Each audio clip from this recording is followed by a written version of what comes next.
انما یرید اللہ لیذھب عنکم الرجس اہل البیت ویطہرکم تطہیرا، سوائے اس کے نہیں، اللہ تو چاہتا ہے کہ بے شک اے اہل بیت تم سے ساری گندگیوں کو دور کر دے اور تمہیں بالکل پاکیزہ اور مطہر بنا دے۔ جب بھی محرم الحرام کا مہینہ شروع ہوتا ہے تو کچھ لوگ تو اس طرح کرتے ہیں کہ حضرت حسین رضی اللہ تعالیٰ عنہ کے مقابلے میں یزید کو لا کر کھڑا کر دیتے ہیں،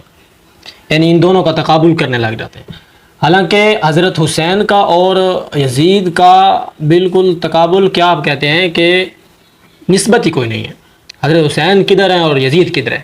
تو یہ لوگ کچھ اس طرح کرتے ہیں، کچھ اس طرح کرتے ہیں کہ حضرت حسین کی فضیلت کو بھی بیان کرنا شروع کر دیتے ہیں اور یزید کو رحمۃ اللہ علیہ اور امیر المومنین یزید ہو یا اس طرح کی باتیں کرنا شروع کر دیتے ہیں، جبکہ محرم الحرام میں اس طرح کی بات کا کوئی تک ہی نہیں بنتا ہے۔ میں آج حضرت حسین رضی اللہ تعالیٰ عنہ کی یاد کے اندر نبی علیہ الصلوۃ والسلام کے 5 صحیح الاسناد فرامین آپ کے سامنے ذکر کروں گا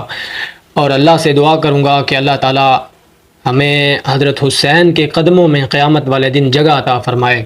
اور اہل بیت کے ساتھ سچی محبت عطا فرمائے۔ المستدرک للحاکم 4779، جامع ترمذی 3781۔ حضرت حذیفہ بن یمان رازدار رسول صلی اللہ علیہ وسلم فرماتے ہیں کہ ایک دن مجھے میری ماں نے کہا کہ حذیفہ، رسول اللہ سے ملے ہوئے تجھے کتنے دن ہو گئے، کتنے دن ہو گئے کہ آپ رسول اللہ کے پاس نہیں گئے؟ تو میں نے عرض کیا کہ ماں جان کافی عرصہ ہو گیا، مجھے رسول اللہ کی خدمت میں جانے کا موقع نہیں ملا۔ تو اس پر میری ماں نے مجھے سخت سست کہا، تو اس پر میں نے کہا کہ ماں جان معذرت کہ ابھی میں جاتا ہوں اور مغرب کی نماز رسول اللہ کے پاس پڑھوں گا اور آپ کی خدمت میں حاضر ہوں گا اور آپ کے لیے اور اپنے لیے مغفرت کی دعا بھی کرواؤں گا۔ حضرت حذیفہ بن یمان فرماتے ہیں کہ میں مغرب کی نماز رسول اللہ کے پاس آپ کی امامت کے اندر میں نے پڑھی۔ جب مغرب کی نماز ہوئی تو اس کے بعد اللہ کے رسول نفل نماز کے اندر ہی مشغول رہے اور نفل نماز پڑھتے رہے، یہاں تک کہ عشاء کی نماز بھی میں نے اللہ کے رسول صلی اللہ علیہ وسلم کے پاس پڑھی۔ عشاء کی نماز کے بعد اللہ کے محبوب صلی اللہ علیہ وسلم مسجد سے نکل کر گھر جانے لگے تو میں بھی آپ کے پیچھے چل دیا۔ جب میں آپ کے پیچھے چلا تو آپ کو محسوس ہوا کہ میرے پیچھے کوئی چل رہا ہے۔ آپ نے دریافت فرمایا کہ کون، حذیفہ ہو؟ تو میں نے عرض کی جی ہاں یا رسول اللہ، میں حذیفہ ہوں۔ حضرت حذیفہ فرماتے ہیں کہ رسول اللہ نے جب مجھ سے پوچھا اور میں نے کہا کہ میں حذیفہ ہوں تو اس پر خود ہی رسول اللہ نے میرے لیے اور میری ماں کے لیے بخشش کی دعا فرمائی۔ پھر اس کے بعد فرمایا ہے حذیفہ، آج آسمان سے ایسا فرشتہ زمین پر اترا ہے جو اس سے پہلے کبھی نہیں اترا، اور اس نے آ کر مجھے یہ خبر دی ہے کہ اللہ نے حضرت فاطمہ کو جنتی عورتوں کا سردار بنایا ہے اور حضرت حسن و حسین کو جنتی نوجوانوں کا سردار بنایا ہے۔ المستدرک الحاکم کی جو حدیث ہے اس کے اندر آگے یہ الفاظ ہیں کہ حضرت حسن و حسین جنتی نوجوانوں کے سردار ہیں اور ان کے والد تو ان سے بھی بہتر ہیں۔ صحیح بخاری 3371، جامع ترمذی 3769۔ سیدنا اسامہ رضی اللہ تعالیٰ عنہ فرماتے ہیں کہ ایک دن میں رسول اللہ صلی اللہ علیہ وسلم کے پاس آیا تو میں نے دیکھا کہ اللہ کے رسول صلی اللہ علیہ وسلم نے اپنے اوپر ایک چادر لی ہوئی ہے اور آپ نے اپنی گود کے اندر کوئی چیز چھپا رکھی ہے۔ میں نے اپنے کام کی بات آپ کے خدمت کے اندر عرض کی، اس کے بعد میں نے عرض کیا کہ اللہ کے رسول آپ نے چادر کے اندر کیا چھپا رکھا ہے؟ تو رسول اللہ صلی اللہ علیہ وسلم نے اپنی چادر ہٹائی تو اندر آپ کی گود کے اندر حضرت حسن اور حضرت حسین رضی اللہ تعالیٰ عنہ تشریف فرما تھے۔ حضرت اسامہ فرماتے ہیں پھر اس کے بعد رسول اللہ نے یہ دعا فرمائی، اے اللہ یہ دونوں میری بیٹی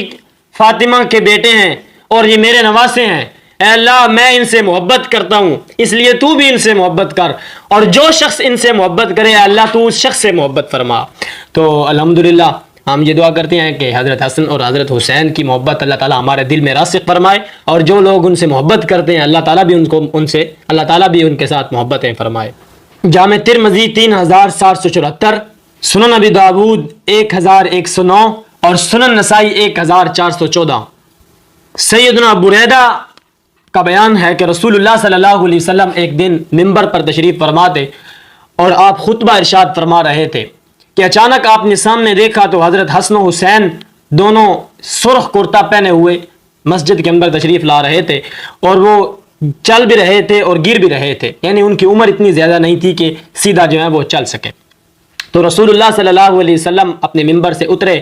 حضرت حسن و حسین کو لا کر اپنے ساتھ ممبر پر بٹھایا اور پھر فرمایا، اے لوگو، اللہ نے سچ کہا ہے کہ بے شک تمہارے اموال اور تمہاری اولاد تمہارے لیے آزمائش ہیں، سورۃ تغابن، کہ میں نے جب ان دونوں بچوں کو چلتے اور گرتے پڑتے دیکھا تو مجھ سے صبر نہ ہوا، اس لیے میں ان کو اٹھا کر اپنے پاس لایا ہوں،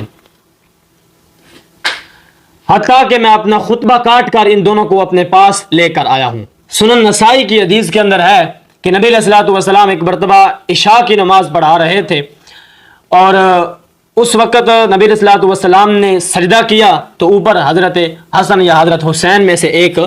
جو ہے وہ نبی علیہ الصلوۃ والسلام کے اوپر چڑھ گئے اور کھیلنے لگے۔ تو صحابہ کرام فرماتے ہیں کہ ہم نے سمجھا کہ شاید وحی نازل ہو رہی ہے یا شاید نبی علیہ السلام کے ساتھ کوئی حادثہ ہو گیا ہے۔ تو آپ نے فرمایا ایسی کوئی بات نہیں، دراصل میرا بیٹا مجھ پر سوار تھا، یہ مجھے برا محسوس ہوا کہ میں اپنا سر اٹھاؤں اور میرے بیٹے کا کھیل خراب ہو جائے۔ مسند احمد کی حدیث میں ہے کہ حضرت سیدنا علی المرتضی رضی اللہ تعالی عنہ جنگ صفین کو جاتے ہوئے مقام نینوا کے برابر جب پہنچے، آپ نے فرمایا کہ اے ابو عبداللہ، فرات کے کنارے پر صبر کرنا، اے ابو عبداللہ، فرات کے کنارے پہ صبر کرنا۔ راوی حدیث کہتے ہیں کہ میں نے پوچھا کہ شیر خدا آپ نے یہ بات کیوں کی؟ تو حضرت علی نے فرمایا کہ ایک دن میں رسول اللہ صلی اللہ علیہ وسلم کی خدمت کے اندر حاضر ہوا تو میں نے دیکھا کہ اللہ کے رسول صلی اللہ علیہ وسلم کی مبارک آنکھوں کے اندر آنسو ہیں، تو میں نے عرض کیا کہ اللہ کے محبوب کیا ماجرا ہے، آپ کی آنکھوں میں آنسو کیوں ہیں؟ اس پر رسول اللہ نے فرمایا، اے علی، ابھی کچھ دیر پہلے جبریل امین میرے پاس تشریف لائے اور انہوں نے فرمایا کہ آپ کے نواسے حضرت حسین کو فرات کے کنارے پر شہید کیا جائے گا۔ پھر آگے جبریل امین نے فرمایا کہ اللہ کے محبوب کیا میں آپ کو مقتل حسین یعنی جہاں حضرت حسین شہید ہوں گے وہاں کی مٹی لا کر آپ کو نہ دکھاؤں؟ تو رسول اللہ نے فرمایا جی مجھے مٹی لا کر دکھائیں۔ تو پھر جبریل امین نے رسول اللہ کو حضرت حسین جہاں پر شہید ہوں گے وہاں کی مٹی اٹھا کر رسول اللہ کو لا کر دکھائی۔ مستدرک حاکم کی حدیث میں ہے کہ رسول اللہ نے فرمایا، حضرت جابر بن عبداللہ فرماتے ہیں کہ رسول اللہ نے فرمایا سید الشہداء حضرت حمزہ رضی اللہ تعالی عنہ ہیں، اور سید الشہداء وہ شخص بھی ہے جو کسی ظالم حکمران کے سامنے ڈٹ گیا ہے اور وہ اس کو شہید کر دے، یہ شخص بھی سید الشہداء ہے۔ اب یہ حدیث حضرت سیدنا حسین رضی اللہ تعالی عنہ کی سید الشہداء ہونے پر ایک مضبوط دلیل ہے۔ اللہ تعالیٰ قیامت والے دن ہمیں حضرت حسین کے قدموں میں جگہ عطا فرمائے